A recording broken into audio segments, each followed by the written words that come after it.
بسم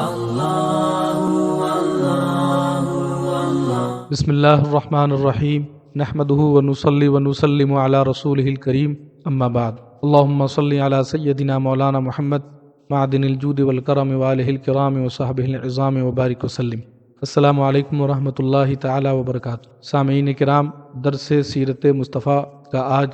9واں درس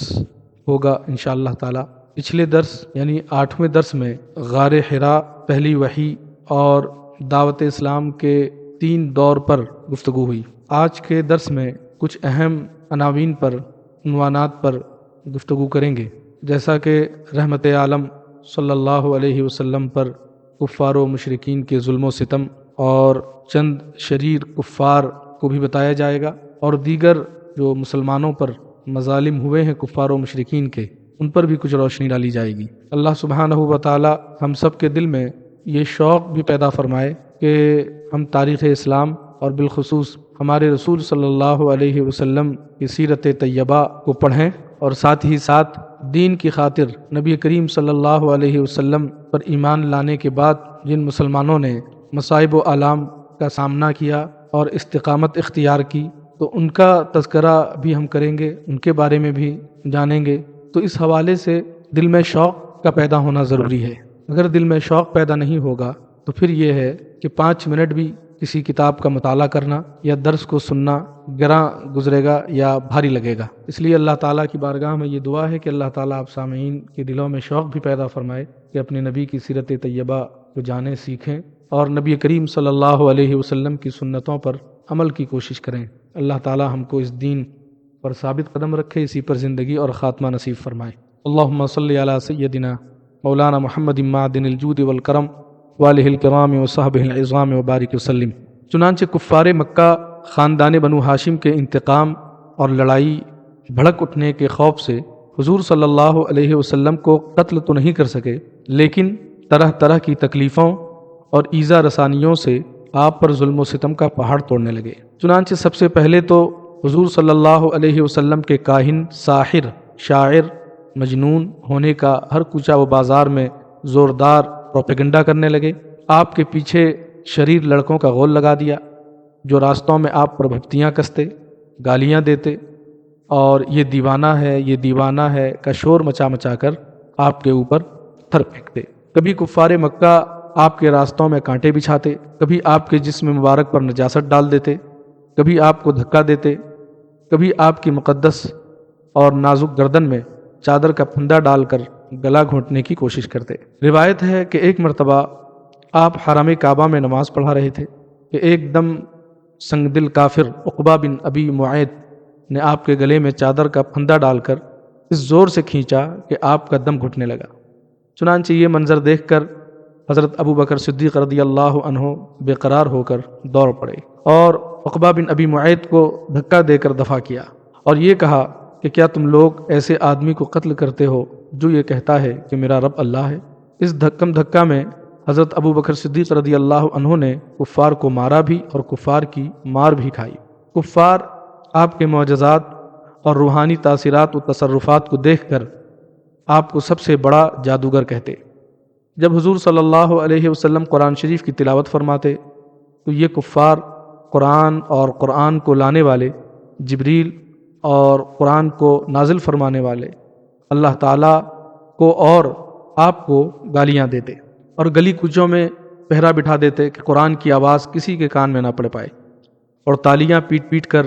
اور سیٹیاں بجا بجا کر اس قدر شور و غل مچاتے کہ قرآن کی آواز کسی کو سنائی نہیں دیتی تھی۔ حضور صلی اللہ علیہ وسلم جب کہیں کسی عام مجمع میں یا کفار کے میلوں میں قرآن پڑھ کر سناتے یا دعوت ایمان کا وعظ فرماتے تو آپ کا چچا ابو لہب آپ کے پیچھے چلا چلا کر کہتا جاتا تھا کہ اے لوگو، یہ میرا بھتیجا جھوٹا ہے، یہ دیوانہ ہو گیا ہے، تم لوگ اس کی بات نہ سنو، معاذ اللہ۔ ایک مرتبہ حضور صلی اللہ علیہ وسلم ذو المجاز کے بازار میں دعوت اسلام کا وعظ فرمانے کے لیے تشریف لے گئے اور لوگوں کو کلمہ حق کی دعوت دی، تو ابو جہل آپ پر دھول اڑاتا جاتا اور کہتا تھا کہ اے لوگو، اس کے فریب میں مت آنا، یہ چاہتا ہے کہ تم لوگ لات و عزا کی عبادت چھوڑ دو۔ اسی طرح ایک مرتبہ جب کہ حضور صلی اللہ علیہ وسلم حرم کعبہ میں نماز پڑھ رہے تھے، عین حالت نماز میں ابو جہل نے کہا کہ کوئی ہے جو آل فلاں کے ذبح کیے ہوئے اونٹ کی اوجھڑی لا کر سجدہ کی حالت میں ان کے کندھوں پر رکھ دے۔ یہ سن کر عقبہ بن ابی معیط کافر اٹھا اور اس اوجھڑی کو لا کر حضور صلی اللہ علیہ وسلم کے دوش مبارک پر رکھ دیا۔ حضور صلی اللہ علیہ وسلم سجدے میں تھے، دیر تک اوجھڑی کندھے اور گردن پر پڑی رہی اور کفار ٹھٹھا مار مار کر ہنستے رہے اور مارے ہنسی کے ایک دوسرے پر گر پڑتے رہے۔ آخر حضرت بی بی فاطمہ رضی اللہ عنہا جو ان دنوں ابھی کمسن لڑکی تھیں آئیں اور ان کافروں کو برا بھلا کہتے ہوئے اس اوجھڑی کو آپ کے دوش مبارک سے ہٹا دیا۔ حضور صلی اللہ علیہ وسلم کے قلب مبارک پر کفار قریش کی اس شرارت سے انتہائی صدمہ گزرا اور نماز سے فارغ ہو کر 3 مرتبہ یہ دعا مانگی کہ اللہم علیک بقریش، یعنی اے اللہ تو قریش کو اپنی گرفت میں پکڑ لے۔ پھر ابو جہل، عتبہ بن ربیہ، شیبہ بن ربیہ، ولید بن عتبہ، امیہ بن خلف، عمارہ بن ولید کا نام لے کر دعا مانگی کہ الہی تو ان لوگوں کو اپنی گرفت میں لے لے۔ حضرت عبداللہ بن مسعود رضی اللہ عنہ فرماتے ہیں کہ خدا کی قسم میں نے ان سب کافروں کو جنگ بدر کے دن دیکھا کہ ان کی لاشیں زمین پر پڑی ہوئی ہیں، پھر ان سب کفار کی لاشوں کو نہایت ذلت کے ساتھ گھسیٹ کر بدر کے ایک گڑھے میں ڈال دیا گیا، اور حضور صلی اللہ علیہ وسلم نے فرمایا کہ ان گڈھے والوں پر خدا کی لعنت ہے۔ جو کفار مکہ حضور صلی اللہ علیہ وسلم کی دشمنی اور ایذا رسانی میں بہت زیادہ سرگرم تھے، ان میں سے چند شریروں کے نام یہ ہیں: ابو لہب، ابو جہل، اسود بن عبد یغوث، حارث بن قیس بن عدی، ولید بن مغیرہ، امیہ بن خلف، ابی بن خلف، ابو قیس بن فاکہہ، عاص بن وائل، نضر بن حارث، منبہ بن الحجاج، زہیر بن ابی امیہ، صائب بن سیفی، عدی بن حمراء، اسود بن عبد الاسد، عاص بن سعید بن عاص بن ہاشم، عقبہ بن ابی معیط، حکم بن ابی العاص۔ یہ سب کے سب حضور رحمت عالم صلی اللہ علیہ وسلم کے پڑوسی تھے، اور ان میں سے اکثر بہت ہی مالدار اور صاحب اقتدار تھے، اور دن رات سرور کائنات صلی اللہ علیہ وسلم کی ایذا رسانی میں مصروف کار رہتے تھے۔ نعوذ باللہ من ذالک۔ حضور رحمت عالم صلی اللہ علیہ وسلم کے ساتھ ساتھ غریب مسلمانوں پر بھی کفار مکہ نے ایسے ایسے ظلم و ستم کے پہاڑ توڑے کہ مکہ کی زمین بلبلا اٹھی۔ یہ آسان تھا کہ کفار مکہ ان مسلمانوں کو دم زدن میں قتل کر ڈالتے، مگر اس سے ان کافروں کے جوش انتقام کا نشہ نہیں اتر سکتا تھا، کیونکہ کفار اس بات میں اپنی شان سمجھتے تھے کہ ان مسلمانوں کو اتنا ستاؤ کہ وہ اسلام کو چھوڑ کر پھر شرک و بت پرستی کرنے لگیں۔ اس لیے قتل کر دینے کی بجائے کفار مکہ مسلمانوں کو طرح طرح کی سزاؤں اور ایذا رسانیوں کے ساتھ ستاتے تھے، مگر خدا کی قسم شراب توحید کے ان مستوں نے اپنے استقلال و استقامت کا وہ منظر پیش کر دیا کہ پہاڑوں کی چوٹیاں سر اٹھا اٹھا کر حیرت کے ساتھ ان بلا کشان اسلام کے جذبہ استقامت کا نظارہ کرتی رہیں۔ سنگ دل، بے رحم اور درندہ صفت کافروں نے ان غریب و بے کس مسلمانوں پر جبر و اکراہ اور ظلم و ستم کا کوئی دقیقہ باقی نہیں چھوڑا، مگر ایک مسلمان کے پائے استقامت میں بھی ذرہ برابر تزلزل نہیں پیدا ہوا، اور ایک مسلمان کا بچہ بھی اسلام سے منہ پھیر کر کافر و مرتد نہیں ہوا۔ موجودہ زمانہ کے مسلمان، بالخصوص جو مسلم نوجوانان ہیں اور مسلم لڑکیاں ہیں، ان کے لیے ان واقعات میں درس عبرت ہے کہ میں یہ دیکھتا ہوں کہ آج کل کے لڑکے لڑکیاں جو خاص کر عصری تعلیم یافتہ ہوتے ہیں، وہ دنیاوی محبت، جھوٹی اور نقصان پہنچانے والی محبت کی خاطر اس دین سے بیزاری ظاہر کرتی ہیں، اس دین کو چھوڑ کر دوسرے باطل مذہب کو اپنا لیتی ہیں یا نوجوان اپنا لیتے ہیں۔ کچھ تو لڑکے لڑکیوں کی جھوٹی محبت کی خاطر مذہب بدل لیتے ہیں، اور کچھ مال و دولت کی خاطر اس دین متین کو چھوڑ دیتے ہیں، اور کچھ دنیا داروں کی چاپلوسی اور دنیا میں جاہ و منصب حاصل کرنے کے لیے یا سیاسی کرسی حاصل کرنے کے لیے وہ اپنے مذہب کا سودا کرتے ہیں۔ اسی طرح سے وقتی طور پر کوئی دنیاوی حقیر فائدہ کو نظر میں رکھتے ہوئے مذہب اسلام کو ترک کر دیتے ہیں، چھوڑ دیتے ہیں۔ ان کے لیے اس میں خاص کر درس عبرت ہے۔ میں یہ عرض کرنا چاہتا ہوں کہ اپنے دین پر ثابت قدم رہو، اور یہ اگر ثابت قدمی میں کچھ مشکلات اور پریشانیاں آتی ہیں تو ان کا سامنا کرو، تو اگر ان کا سامنا کرو گے تو اللہ تبارک و تعالی دنیا میں بھی تمہارے سروں کو بلند فرما دے گا اور آخرت میں بھی بڑا انعام عطا فرمائے گا۔ جنت کی خوشخبری ہے، جنت کی بشارت ہے ایسوں کے لیے۔ اللہ تعالی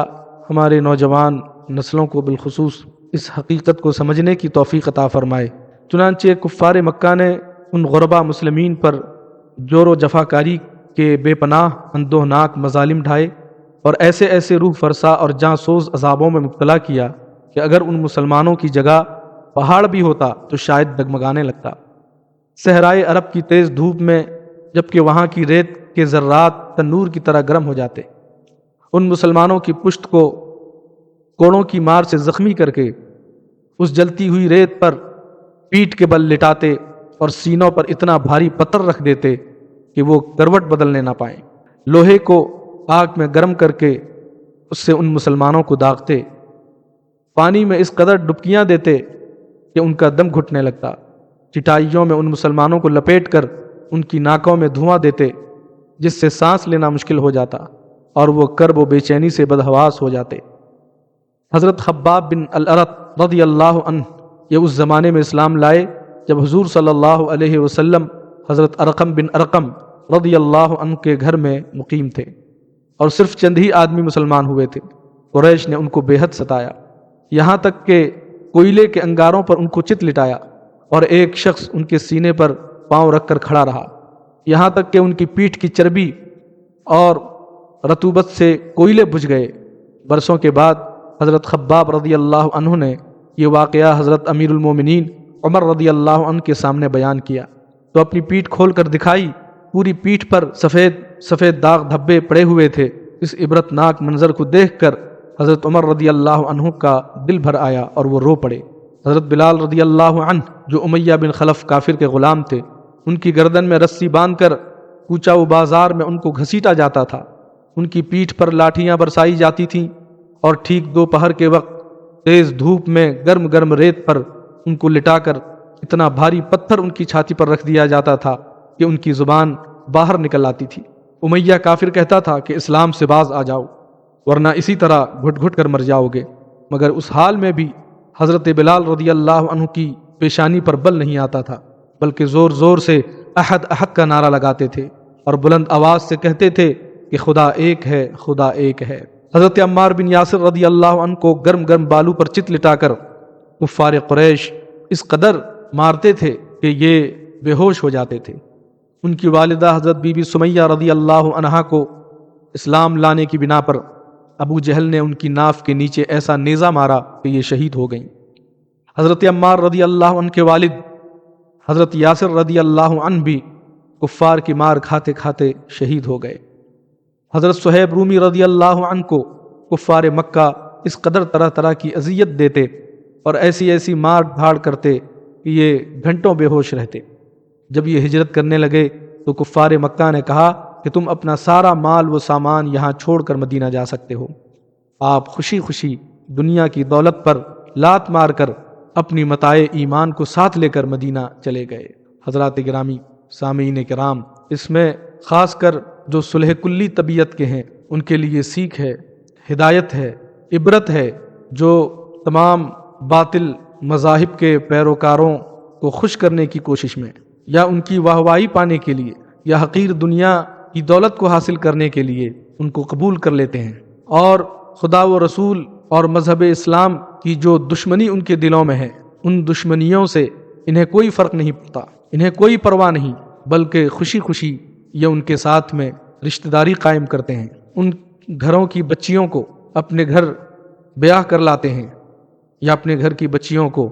ان کے گھر میں بیاہ کراتے ہیں، ان کا کاٹا ہوا جانور کھاتے ہیں اور ان سے مصافحہ و معانقہ اور ہم مسلک و ہم مذہب سمجھتے ہیں۔ تو ایسوں کے لیے خوب عبرت ہے کہ خدا را مذہب اہل سنت و جماعت پر مضبوطی سے قائم رہیں، اور جو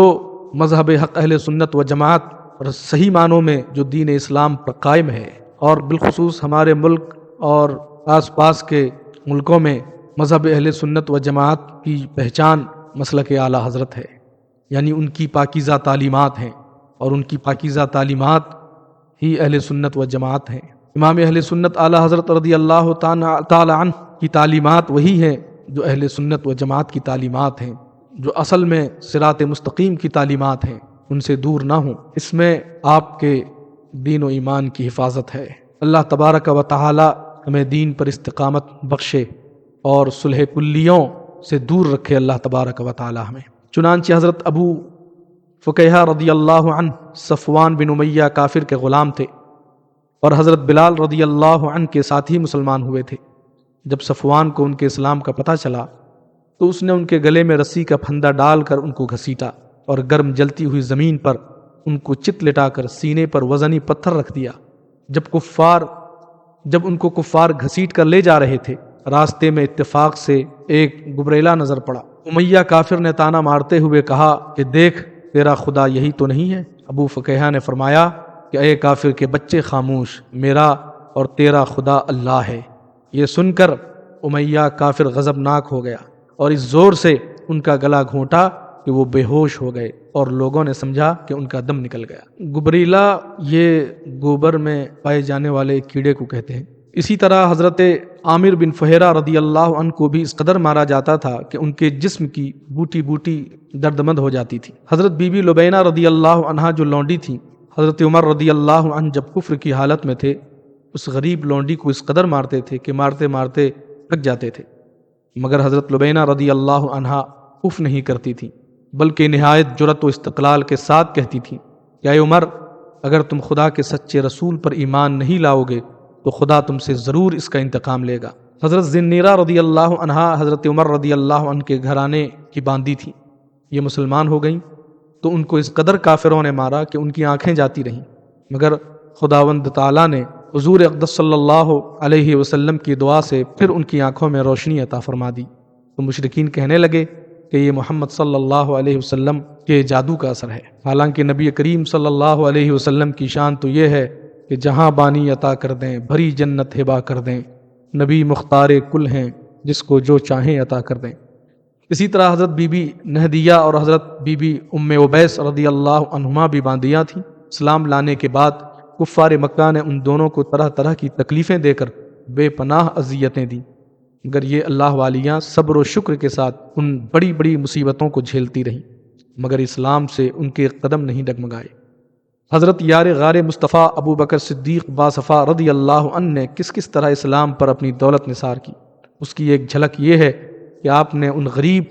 و بے کس مسلمانوں سے اکثر کی جان بچائی۔ آپ نے حضرت بلال و عامر بن فہیرہ و ابو فقیہ و لبینہ و ذنیرہ و نہدیہ و ام عبیس رضی اللہ عنہم، ان تمام غلاموں کو بڑی بڑی رقمیں دے کر خریدا